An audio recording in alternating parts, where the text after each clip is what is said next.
Kira Bono was one of the victims. She was treated and released from the hospital yesterday, thank goodness. She joins us now with her family this morning. Her husband, Joe, her mom, Peggy McCarty, her dad, Stephen Bono. Good morning, and Grandma, I think, is there as well, right? That's Barbara Beard. Good morning to all of you. Kira, how are you? Are you okay? I'm good. I'm feeling a lot better.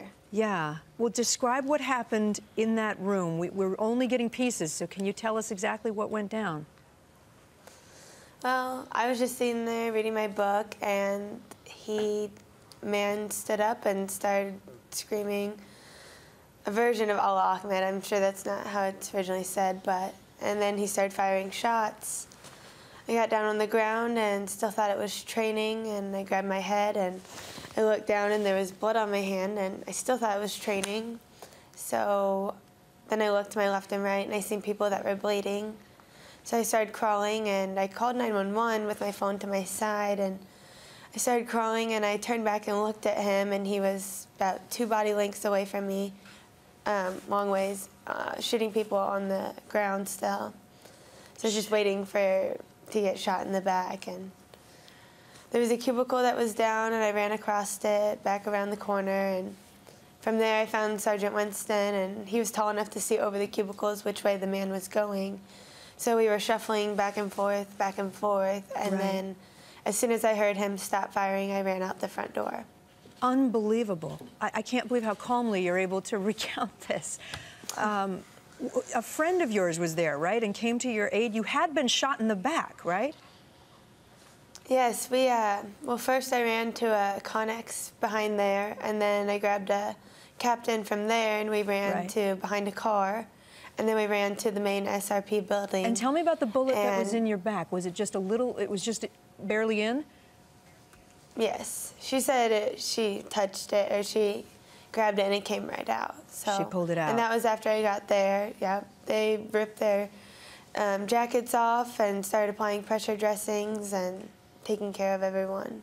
Unbelievable. You've been married, I guess, just about a month, right? Just over a month. Your husband's there with you. You had the presence of mind to call him? Once I got to that building and my battle buddies were taking care of my bleeding, I tried to call him, and Joe, what was that phone call like? It was kind of a confusing phone call, just commotion and screaming, and couldn't really understand anything that was happening. Yeah.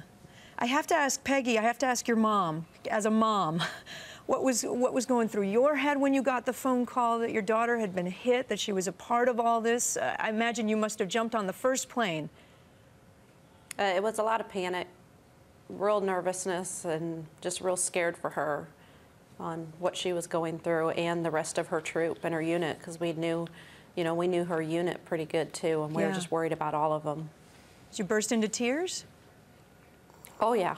As soon as I heard that she was okay, and then I lost it and was pretty upset. Just knowing that she's okay, I was happy, but I was relieved a little bit. Yeah, too. you're all very calm now, and I understand that. But Kira, how do you feel about the man who did this? It was amazing. The man. Sorry,